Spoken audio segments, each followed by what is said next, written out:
Gujarat news 24ના દર્શકોનું breaking ન્યૂઝમાં હાર્દિક સ્વાગત છે। સમાચાર મળી રહેલ છે પાટણમાં બેફામ બનેલા ગુનેગારોને ઝડપી પાડ્યાના। જી હા, તાજેતરમાં પાટણના નીલમ ટોકીઝ જોડે થયેલી હત્યાના આરોપીઓને પોલીસે પકડી પાડ્યા છે।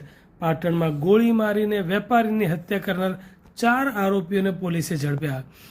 પાટણ શહેરના નીલમ સિનેમા વિસ્તારમાં 4 દિવસ અગાઉ ધોળે દાડે અંધાધૂંધ ખાનગી ફાયરિંગ કરીને ભેંસોના વેપારીને મોતને ઘાટ ઉતારનાર ગુજરાત, મહારાષ્ટ્ર, રાજસ્થાનમાં હત્યાની કોશિશ, લૂંટ, અપહરણ, આર્મ્સ એક્ટ જેવા ગંભીર ગુનાઓ ધરાવનાર કુખ્યાત આરોપી ઝહીર ઉર્ફે ખોખરો સહિત 4 આરોપીઓને પાટણ પોલીસે અલગ અલગ જેટલી 6 ટીમો બનાવીને ગણતરીના દિવસોમાં જ ઝડપી લઈ તેઓની પાસેથી ઝાયલો ગાડી, રિક્ષા, મોબાઈલ સહિત કુલ 4,20,000નો મુદ્દામાલ કબજે કરી તેઓના રિમાન્ડ મેળવવાની તજવીજ હાથ ધરી છે।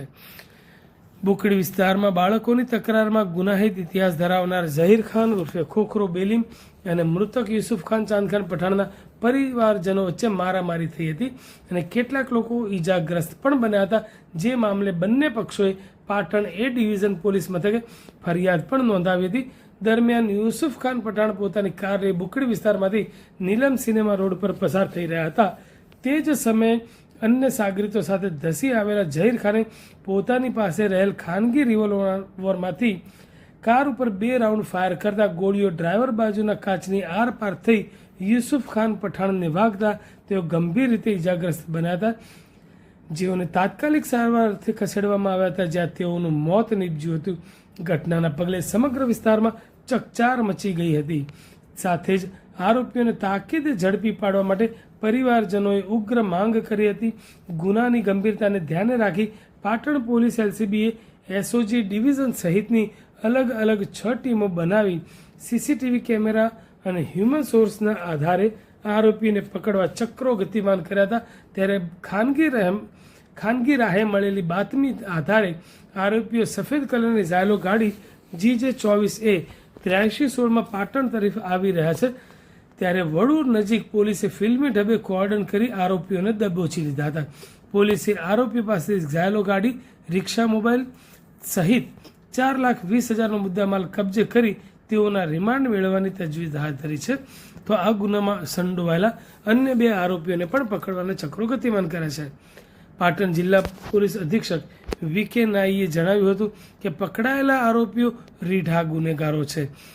આરોપીઓએ હત્યા કરતા પહેલા 2 દિવસ સુધી મૃતકની રેકી કરી હતી। ઝહીર ઉર્ફે ખોખરો અબ્બાસ ખાન બેલીમ રહેઠાણ સિદ્ધપુર, તેની સામે અગાઉ પણ હત્યાની કોશિશ 307, લૂંટ, અપહરણ અને આર્મ્સ એક્ટ જેવા ગંભીર ગુનાઓ મહારાષ્ટ્ર, રાજસ્થાન અને ગુજરાતના ઊંઝા સિદ્ધપુરમાં નોંધાયેલા છે। જ્યારે ઇમરાન ખાન મોહમ્મદ ખાન બલોચ રહેઠાણ પાટણ, આ આરોપીઓ સામે પણ અગાઉ મારામારી, ધાક ધમકી, જુગારધારા અને લૂંટ અપહરણ જેવા 7થી વધુ ગુનાઓ પાટણ સિટી એ ડિવિઝનમાં નોંધાયેલા છે। 12 તારીખે પાટણના નીલમ સિનેમા ના રોડ પર ફાયરિંગની ઘટના બની હતી, જેમાં યુસુફ ખાન પઠાણની ઉપર 2 રાઉન્ડ ફાયર કરીને એમનું મરણ નિપજાવવામાં આવેલું હતું। એ અનુસંધાને જે આરોપીઓ છે એ આ ગુનો આચરી અને ફરાર થયા હતા। એ ડિવિઝન પોલીસ સ્ટેશનમાં આ ગુના કામે ફરિયાદ દાખલ કરવામાં આવી હતી અને ગુનાની ગંભીરતાને ધ્યાને રાખીને અને માન્ય IGP બનાસકાંઠા રેન્જ પરીક્ષિતા રાઠોડ સાહેબની માર્ગદર્શન અને સૂચના આધારે ગુનાને શોધી કાઢવા માટે 6 જેટલી ટીમો બનાવવામાં આવી હતી, જેમાં Siddhpur DYSP, LCB, SOG, A division, parole furlough, આ બધી ટીમોએ પ્રાથમિક રીતે આરોપીઓના જે શેલ્ટર હતા એમાં આરોપીઓને શોધવા માટે પ્રયત્નો કર્યા હતા।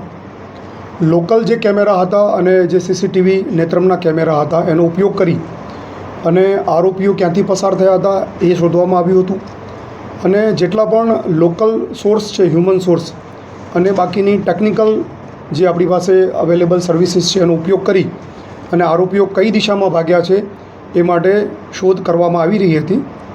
અને એ દરમિયાન એ ડિવિઝન PI અને LCBને સંયુક્ત રીતે એવી બાતમી મળેલી કે આરોપીઓ એક સફેદ કલરની ઝાયલો ગાડીમાં વડુ 3 રસ્તાથી પસાર થનાર છે અને બાતમી આધારે 6 ટીમોએ ત્યાં પહોંચી અને પોતાની અલગ અલગ પોઝિશન લઈ અને નાકાબંધી કરી હતી. અને આ ગાડી જ્યારે પસાર થઈ ત્યારે વિવિધ રીતે આડશો ઊભી કરી અને આ ગાડીને રોકી હતી. ને ગાડીમાંથી આ ગુનાના કામે જે 5 આરોપીઓ છે એ પૈકી 4 આરોપીઓ ગાડીમાંથી મળી આવ્યા હતા. જે 4 આરોપીઓ જે મળી આવ્યા છે તેમાં ઝહીર અબ્બાસ ખાન બેલીમ ઉર્ફે ખોખરો, શાહિદ સાજિદ શેખ, ઇમરાન ખાન મોહમ્મદ ખાન બલોચ અને એઝાઝ રસૂલ ખાન સિપાઈ ઉર્ફે વેંતિયો, આ 4 આરોપીઓ એ ગાડીમાંથી પોલીસને મળી આવ્યા હતા.